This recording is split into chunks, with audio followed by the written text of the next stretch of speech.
What's going on, everybody? BobbyFi with my man Eric Sheetsaber. We're going to be breaking down tonight's NBA slate, which I'm guarantee we're going to have a bunch of late news that's going to change things.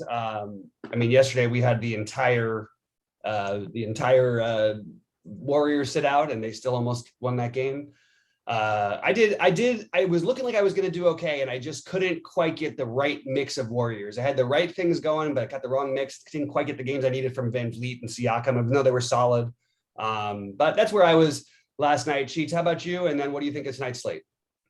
Yeah, I did pretty decently last night, and wasn't through anything completely off the board. I played a bunch of Warriors, and for the most part they did really well. And I didn't play that much Jokic, but even my Jokic lineup, I think, cashed in the Monster and FanDuel. So yeah, it was all right. Dinwiddie didn't do that great.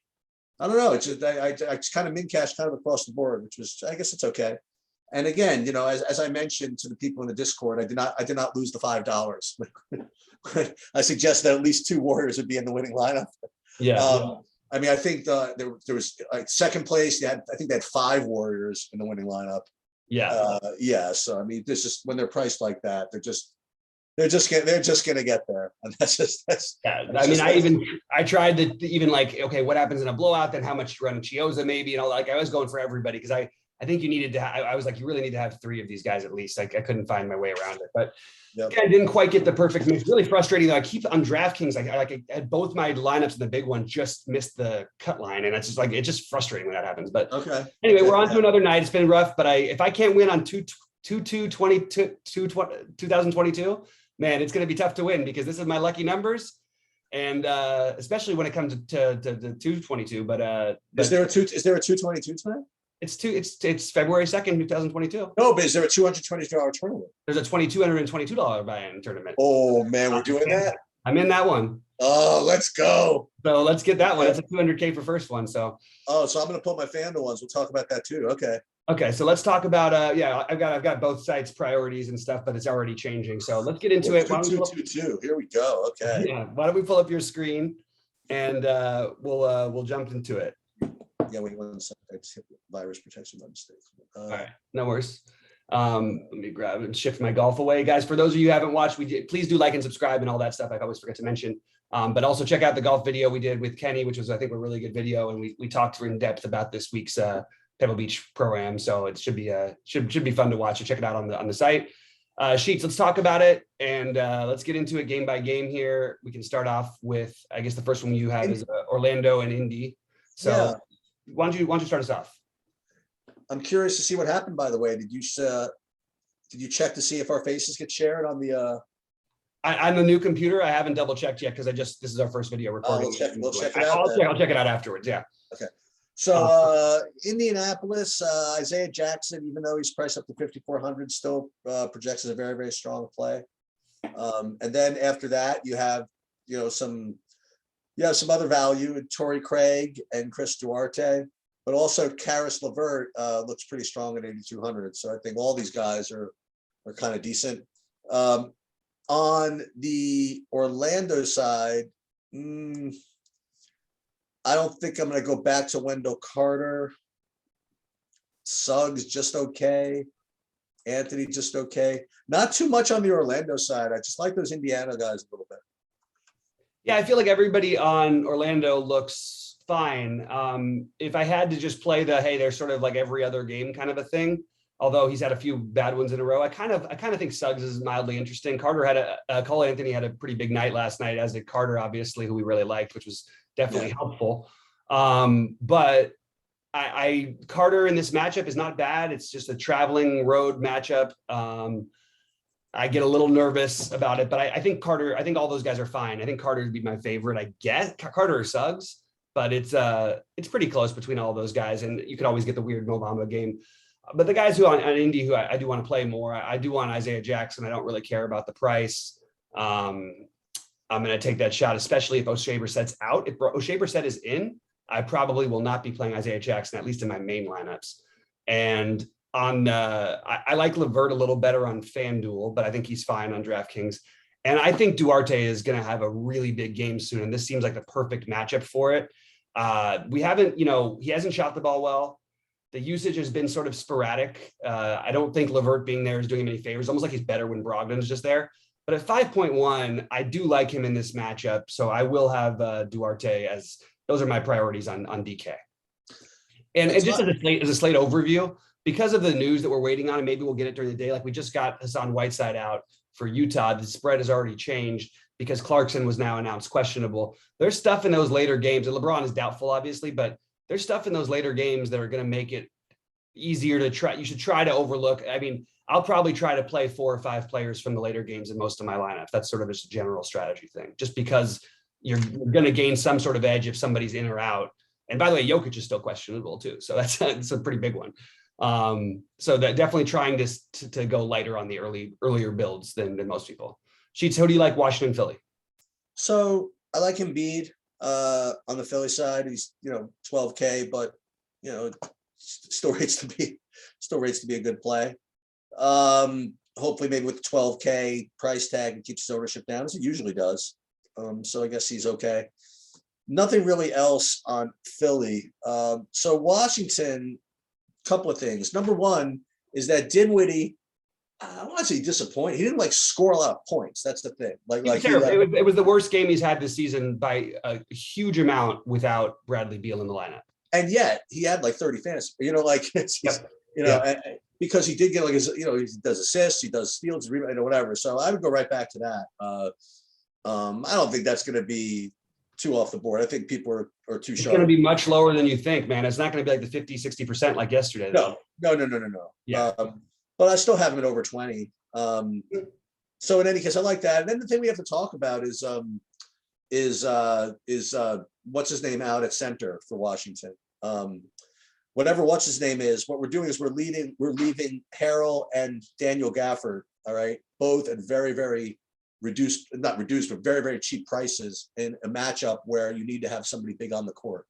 So I have a feeling that one of those guys, I don't know who it is, but one of them is a really, really super strong play.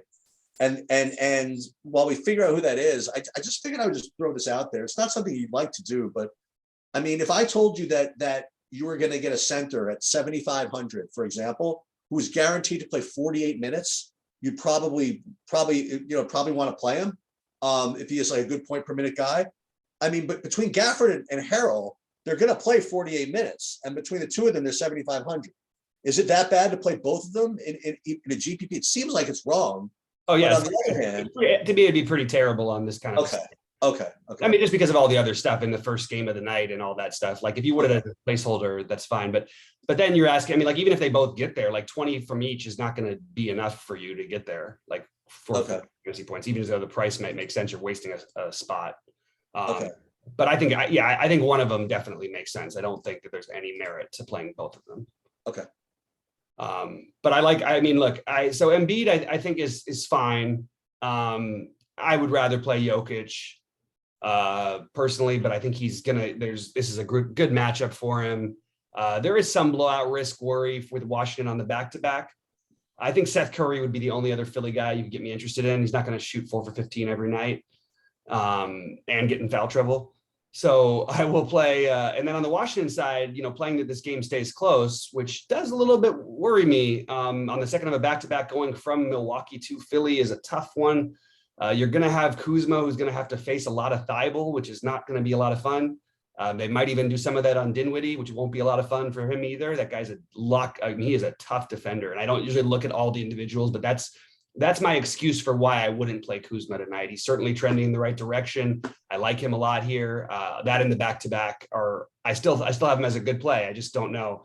If I was going to play Dinwiddie and Kuzma, I probably would use Embiid in that specific lineup. And I would like to put one of Harrell or Gafford. I think Gafford is going to end up starting, but I don't think I should take us off Harrell. And who knows? It could end up being Harrell, but it seems like they would keep Harrell in that role they've had him in all year. So that's what I would say is if you do see that Gafford's starting, don't flip out. Do play some Gafford, but also don't leave Harrell out of your mix. That's all I got here. Charlotte, Boston. I guess I'll start this one off real quick. I have absolutely nothing on the Charlotte side. The only thing I have is the Terry Rozier revenge. And it's not just the revenge, it's that Terry Rozier is the kind of guy who, if you give him any extra excuse to shoot the ball, he'll do it. I don't love it with Oubre being back in, although we still don't have Gordon Hayward.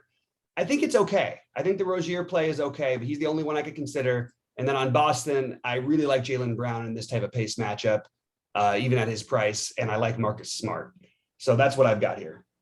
Was I hallucinating, or is there rumors that Jaylen Brown's getting traded? Is that possible? There's been rumors about those things for a while, but I mean, Jaylen Brown getting traded, you'd have to like give up an entire team for him. Like everybody knows he's a superstar, a young superstar in the making. It's the trading is trying to break him and Tatum up because they're struggling and they're worse than they thought they'd be. I don't think there's any way in reality they pull that off without getting some sort of superstar in return.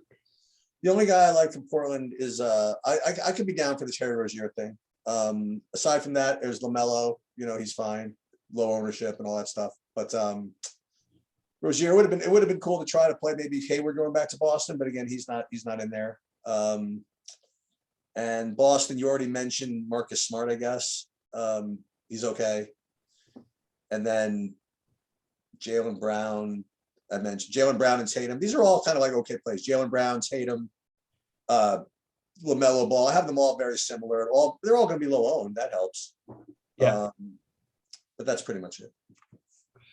I don't think Jaylen Brown is going to be that low owned for what it's worth, but I do. Well, I mean, I just think that there could be 60 for him in this. This is like, I mean, Charlotte, Houston, you're playing like against the nut matchups. And I think I just always want to take advantage. And speaking of the opposite of nut matchups, but a narrative that I love for young players, because it literally has made me a ton of money, is playing in New York. I am not going to do it tonight. I'm just saying right now, my plan is absolutely not to play Ja. If you had a couple guys announced out, like there's a rumor that Bane was going to be questionable, I actually see him as totally in. It's an interesting spend up. I think there's better places to go, but I do like the idea of Ja in New York. He plays with swagger, he plays with confidence. These guys talk a lot of trash, and it's the kind of matchup where I could see him taking something personally and attacking over and over. But it's just nothing matchup wise and price wise quite make enough sense for me to pull the trigger on him. Likewise for the Knicks, I think everybody's a pretty bad play on the Knicks. If you wanted to take a really weird shot on Quickly, who's losing minutes even to Grimes now, or Kemba Walker, go ahead in a giant field tournament, but I can't get myself to do any of that stuff. So I'm pretty much off this game for DFS. Same for me. I'd love to maybe hop over to the train, go right into the Garden, catch that game. It'd be fun. Yeah, it's a good game. Houston and Cleveland. Okay, Sheets, what do you have for me here? Because I feel like there's a lot of things on Cleveland that I feel like I want to do, but it just feels like too much of it. Yeah, so I'm gonna lose tonight because I don't want to play Chetty Osman. That's 50% ownership. I just don't want to. This is America. So now with that said, he's projecting to be the best play on the slate from a point per dollar perspective. At least right now he is, and he's showing at 40% ownership right now, which reflects that as well. I've just seen it too often. You know what I mean? Like, I'd rather play him off the bench at lower ownership or something like that. And I don't know. Anyway, he does rate to be a really strong play, but I'm just probably not going to do it. Brandon Goodwin, he's a 6X value as well. Rondo's a 6X value. I don't know. Maybe you're just supposed to play the good players. Maybe you're just supposed to play Jared Allen at 7,700 or Evan Mobley at 7,400. Maybe that's what you're supposed to do. Yeah, I think go ahead. Oh, okay. And I was going to go straight to Houston, and to Houston, not much for me over on Houston. Yeah, so I would throw Kevin Love into that mix of the players thing. I mean, we saw Kevin Love, and I know it was an overtime game that he played the minutes, but that was 28 real life minutes in regulation and 33 minutes total against New Orleans the other night. And with Garland out, I think we should see something similar. So where his minutes projection is 25, if you bump it up to 28, all of a sudden you're talking about almost 6X at 7K. And I think that's really interesting. I don't think Chetty could have done anything worse the other night, played any worse than he did from a shooting standpoint. He was 3 for 16. He put up 27 fantasy points. This is the worst defense in basketball. Yeah, I don't really see if he plays those minutes, but do I think it's a lock that he plays those minutes? I don't. Like, I think Rondo and Goodwin are your pivots. And I think Rondo, there was a minute where I thought this was going to be the TV game, so I had to double check it tonight, because the TV game certainly seemed possible because there's a Laker game at 7:30, 10:30 Eastern. So I thought that would be the games, but the games are Utah, Denver, and Memphis, New York now. And I think before the season, when they made this schedule, I'm guessing the Cleveland, Houston, and the Lakers, Portland were supposed to be the headliners. And that would have been fun to play Rondo and get the little extra narrative going on in there. Also, they could blow out Houston. There's a lot of turnovers. The guy who I like here is a guy who I never mentioned on big slates, and I don't know if I'm going to end up with it, but it's Isaac Okoro. And it's more of a FanDuel specific play. You put the sloppiest team in the NBA, turns the ball over the most, with the guy who that's like literally his job. I think Alex Okoro is going to end up with like 5 stocks tonight. I really do. Between steals and blocks. And I think that anything else is a bonus basically. And on FanDuel, that's a lot more appealing because he can get to 30 plus and he's 4K. He's 4K on DraftKings as well, but it's a little different with the scoring because of the steals and blocks not accounting for as much. Low usage guy who will play all the minutes, basically on the court. And I think he's very interesting. I like Mobley on FanDuel. I like Jarrett Allen in this matchup a ton. I just don't know how to, I'm not getting there, but I like Allen and Love are the guys I'm not getting to as much on FanDuel. And Allen, it's because of the position, and Love, it's because of it. There really is no excuse. I'm going to actually probably get some more Love because this is a really good matchup. And sadly, there's not going to be anybody for Houston to run it back for me, except for Deshaun Tate on DraftKings, specifically at 4,800. I don't mind if anybody wants to play Jalen Green and Eric Gordon. But I just am not doing it. I actually think Eric Gordon is going to end up being a Cav at some point soon. I've heard a lot of rumors about them making a move for a guy like him, a wing that can score and defend, and doesn't really require to have the ball much. So I don't really think there's anything for Houston that's overly viable tonight. And it's a shame because I do like the Cleveland side of this quite a bit. And yeah, that's pretty much where I'm at. And then you get to the games where I really think you want to try and build your lineups a little bit later today, especially if we don't have the Clarkson news. Because if Clarkson and Whiteside are both with Whiteside out already, that whole Denver-Utah game is going to be very interesting. And we still don't know about Jokic either, which I'm guessing he plays, but it's a back-to-back going to Utah. Anyway, OKC and Dallas. What do you got for me, Sheets? I like Luka tonight. Oklahoma City's not guarding anybody anytime soon. And I think Luka is going to have a really good game. I don't think Dallas is good enough to blow them out at this point.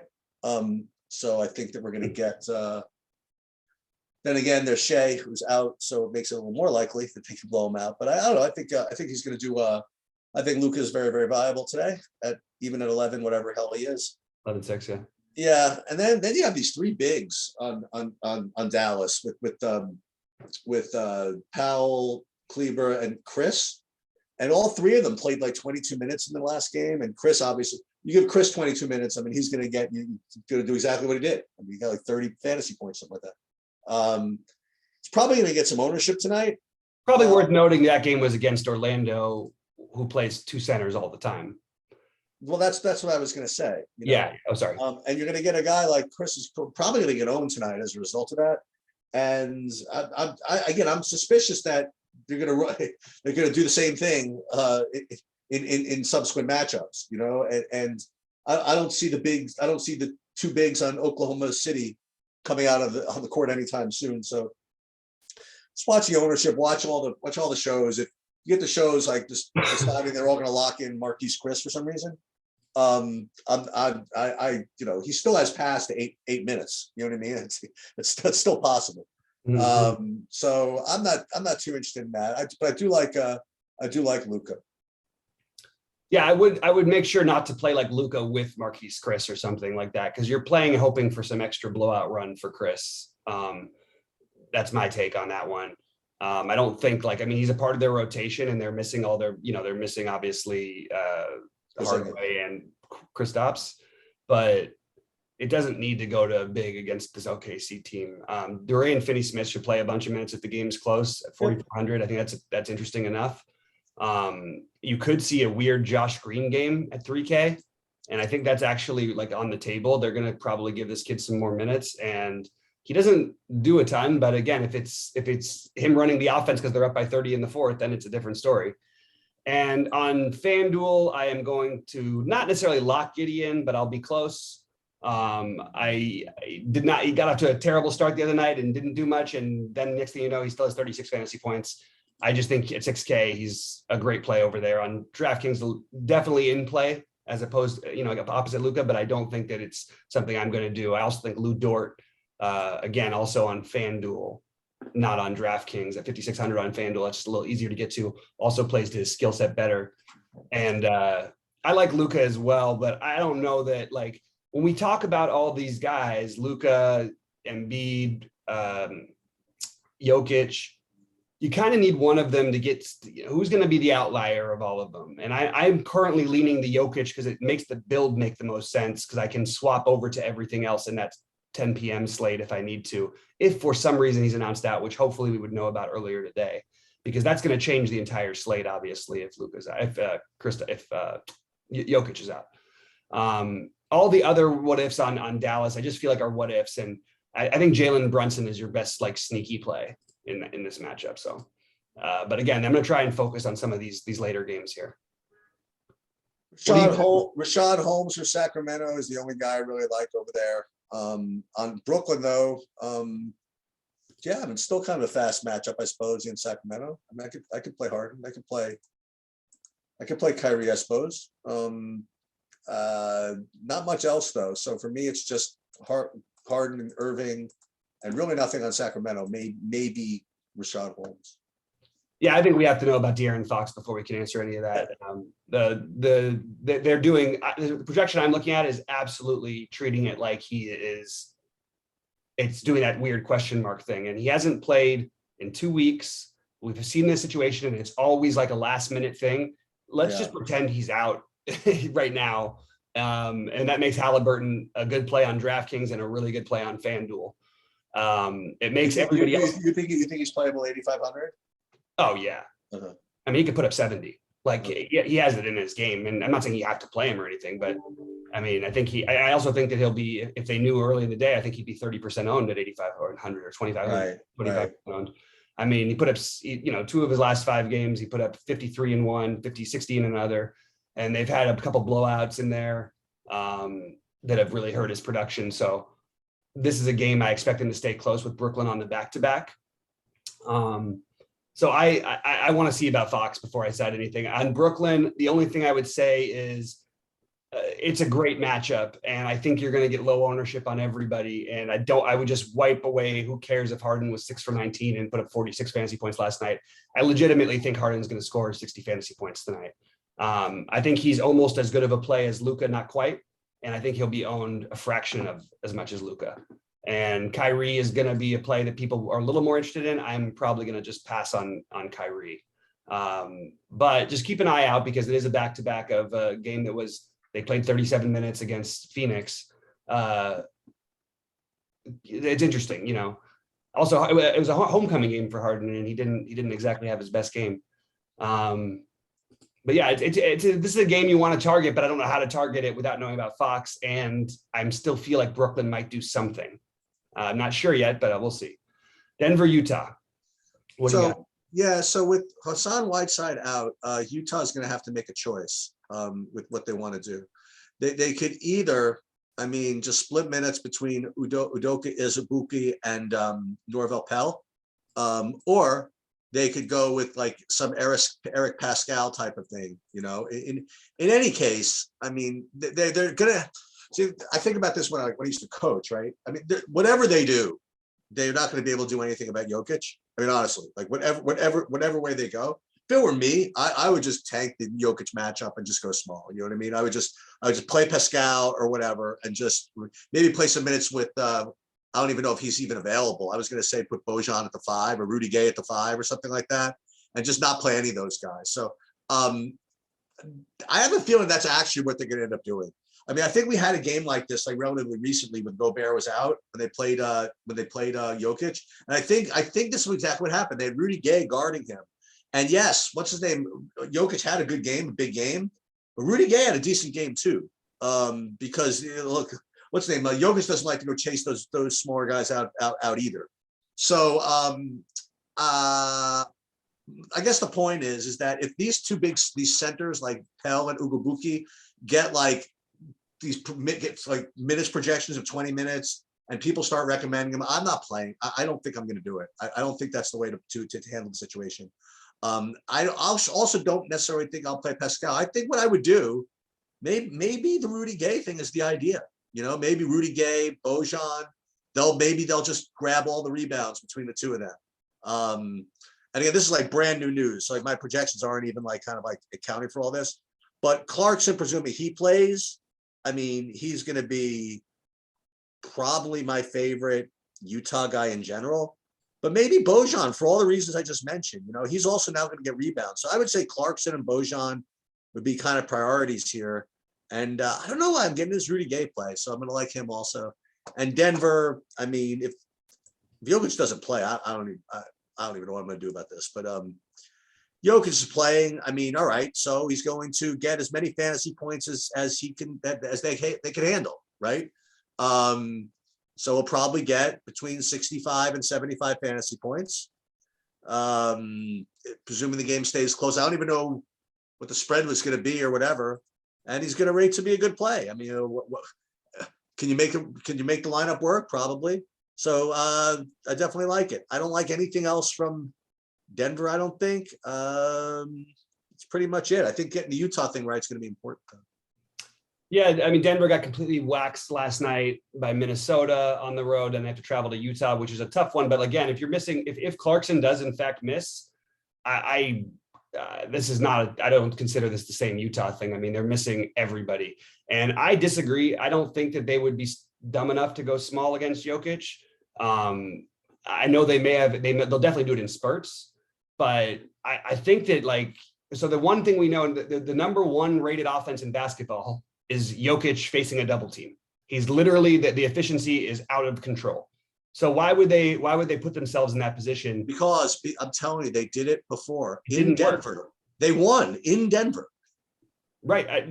They're a better team than Denver. They should win. I'm just telling you, this when Gobert was out, they put Rudy Gay in for 29 minutes and they won on the road. And they also but the next time he played 18 minutes and it was the same thing where we didn't have the other guys. So I don't know. Either way, Jokic is averaging 75 fantasy points against this team. I have no idea why he's projected for 60 or anywhere in that range today. I would project him around 70 as a conservative number. I think he's by far the best spend up on the slate. I don't care about the back-to-back because he played 30 minutes, travel, whatever. It's not ideal. I just think that I think people are actually underrating him, how good this matchup is for him. And regardless of whether they do what you said or what I say, I do think they start Azubuike for what it's worth or something like that. But I agree that it could go small, and it really is going to depend on game flow and what's working and what's not. Right. But Jokic is the only one I'm definitely going to play if he's in, and I think he's in. I think he's going to play. Yeah. And I do think Barton would enter the conversation as far as game stacks go. On the Utah side, I think on FanDuel, you almost I don't know, one of Clarkson or Conley, I feel like you kind of have to start your lineup builds with one of those two. If whether Clarkson plays or not, I like both of them. So you switch over to Conley. Okay, that's easy. And I think Bogdan over there is really cheap, but at the same time, he's a much better DraftKings player because of the double-double bonus and more importantly, the 3-pointers. But I do like Bogdan as well. So let's wait to see, I'll be here at 6. We'll talk through that one, but I don't know that I can get behind. I don't know what to do with this game. Which is again, just lead with the Clarkson questionable tag. I'm going to have to see what happens, and I'm going to be playing a lot of players in these later games. I mentioned the Halliburton thing. I'm going to speculate on and just assume Fox is out in some of my lineups. I'm going to play a little bit of Harden on FanDuel, and I'm going to stack up Utah on FanDuel with Jokic on the other side. I think it's a really smart way to go, and it gives you maneuverability because this late night hammer is another game that just because of the game environment, we're going to want pieces of. Sheets, what is your take on the Portland Laker game? So you have, what's his name? You have LeBron is out, right? Mm-hmm. Doubtful, but yeah, I am not expecting to play. He's out. Right. So for the Lakers, I mean, go right back to Malik Monk, I guess. He'd be the first thing I'd look at. Well, not the first thing. So between Davis and Westbrook, I think that one of them is probably going to do well. Maybe both. Portland can't guard a soul. Boy, I see both of them around 10% ownership. Yep. I think you kind of have to play one of them. Yep. I don't know which one, but I think Westbrook's 8,500 on FanDuel. Yeah, I'm even looking at DraftKings here, and you think you got to play one of them. I don't know which one, but Monk is fine. Yeah, but I think you want to be alive to. I think you want to be live with a root for one of these guys in this late game. So I like both those guys. No, I just to answer your question right now. I'm not going to go back to Stanley Johnson. As long as I think he's been he's been playing better than he had been. Hey, it's viable enough. I mean, last couple of years, but I think that he's the type of guy that I'd rather have with like AD sitting. You know what I mean? Yeah. Big surprise, of course. But I count on him for rebounds sometimes. You know what I mean? And, right. And when you have Westbrook and AD there, that's where the rebounds are going. That's just that's a lot of money. On the Portland side. No, I mean, not much. Simons, McCollum, the marginal plays, really. If you want to stack, I mean, sure, play McCollum and Westbrook or McCollum against an AD or something like that. Sure, you can do that. Maybe that's not the worst idea in the world. I mean, McCollum's going to be under 10% also. Maybe do that. I don't know. I got to think about this. Yeah, I think that's very viable. That's another late night build that you can do. And if you play all the other guys, you can always switch over to this. There's a lot of switchability because it's pretty rare when Jokic plays that you have guys that are also highly priced that are also good plays. Now, what it means is that anybody playing Jokic is going to play them probably as well. But I do think Jokic is getting overlooked a little bit because of the price today. But even still, I think that you can play one of Westbrook. What scares me a little bit about Westbrook is with Davis in, his rebound numbers are not what we really want. And we want Westbrook to at least have that triple-double upside, which he has every night anyway. But the rebounds go down a little bit, and that bothers me. But I do like Westbrook and Davis, and I have them very similarly ranked. I don't think I need to play both of them together here and hope for 60. Even 60 each is probably that's probably good enough. But you need both of them to do it. I like Monk a lot. I think he's probably my favorite play on DraftKings, which feels so weird to say out loud. But the sneaky play is Carmelo. The minutes don't have to go away from Carmelo. Carmelo can play at the 4. You can have against Nurkic, or if Nurkic gets in foul trouble, as he so often does, you can use Davis at the 5. Either way, Carmelo has a ceiling. If he gets hot, I think he's really interesting. And I mean, he's a very interesting off the board play. And I think you're literally going to get him at less than 1%. So I know he's not a great seeming play at first look, but also it is his former team. A team that did give him life again, but then also let him go. So take that for whatever it means. I think Norman Powell, I can go through his history, but I think that he has good games against the Lakers in general, and now with so many guys, well, not so many, but the main guy, Lillard, missing. I do think Norman Powell's a strong play today, and I expect him to be in that 35 to 45 range against this kind of Laker team. So oddly, he's my favorite right now.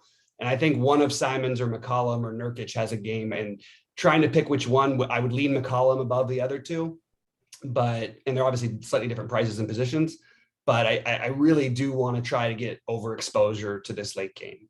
In fact, all 3 of these late games are awesome games. The only problem is the pricing in the Brooklyn Sacramento game makes it tough to get to some of the stuff, but the Denver Utah and the Portland LA game are really interesting, along with the, if it stays close, OKC Dallas on FanDuel. Yep. All right, Sheets, anything else? I'm going to go through my quick hitters real quick of my top plays. Okay, so Osman, Jackson, Duarte, Dinwiddie, Harrell or Gafford, Brown, Smart, Rozier, Luka, Jokic, Monk, Davis, Westbrook, Powell. On FanDuel, Mobley, Levert, Embiid, Jokic, Giddey, Bogdanovich, Clarkson or Conley, Westbrook and Davis, and Love.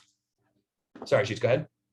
So I wanted to give at least my play of the day, because I did well yesterday, right? We had the T-Wolves, won rather handily, I would say. Yeah, I would say it was a really good one. So let me just take a look real quick and see if I like anything today. Again, if it doesn't jump out at me, I just kind of ignore it. And yeah, this is going to be good enough for me. I will continue to ride this train. I will take Memphis -4 at New York. Ooh, I actually like that. That would probably be my first one too. I will post mine and all my early builds on our site, truedfs.com.